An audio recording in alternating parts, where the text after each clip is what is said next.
All of those thousands of people here in town for the big game spent quite a bit of money while they were in Arizona. And we spoke to a lot of fans and we asked them that sometimes sensitive question. How much money did you spend? How much you paid for your tickets? How much? $5,200. That budget was blown. 50 grand was the budget, but it's blown. For one person or for how many people? 3. Yeah. Yeah, so how 50, much? that was 50, not 15, 50,000. 50 divided by 3. So how much of an impact did the game and those dollars have on our economy? And Morgan Lowe's in the studio tonight. After looking through the numbers, we have seen some pretty big figures thrown around, including like $1 billion economic impact. What did you find, Morgan?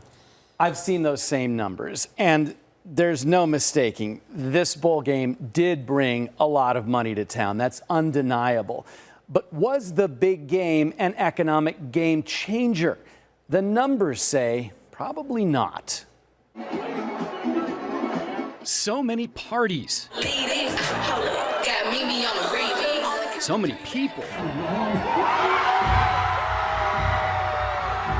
So much excitement surrounding the Super Bowl. I'm just wondering how much you spent to visit our fine state. About $10,000 for the game ticket, my stay, car rental, everything. Different organizations have estimated the economic impact of the game on Arizona in the hundreds of millions of dollars. The Super Bowl is the biggest sports event in the US calendar. For 7 to 10 days, we're going to be inundated with TV celebrities, Hollywood superstars, people from music. Anthony Evans is a senior research fellow at the Seidman Research Institute.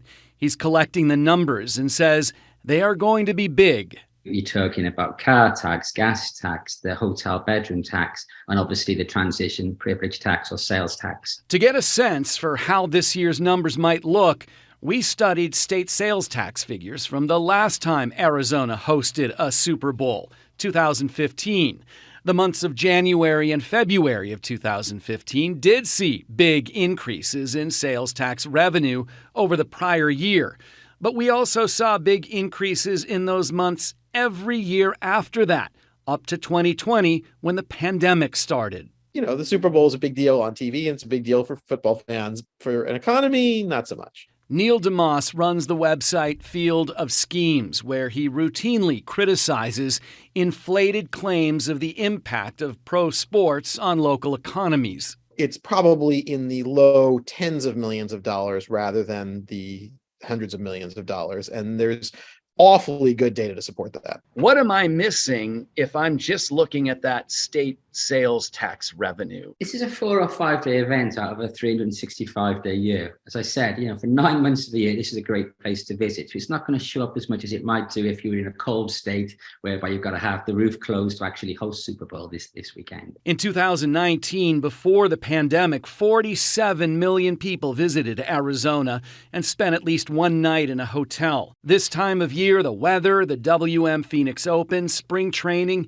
and the great outdoors account for so much revenue, they dwarf something as super as the Super Bowl. You might get a little bump, but nothing anywhere close to the scale of what the claims are.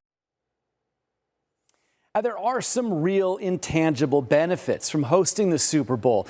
It was an amazing opportunity to show off our great weather and scenery, and you can't see that in a sales tax receipt. All right, 113 million people watched the Super Bowl last night, so a lot of eyeballs on our state. Morgan, thanks for that. Great commercial.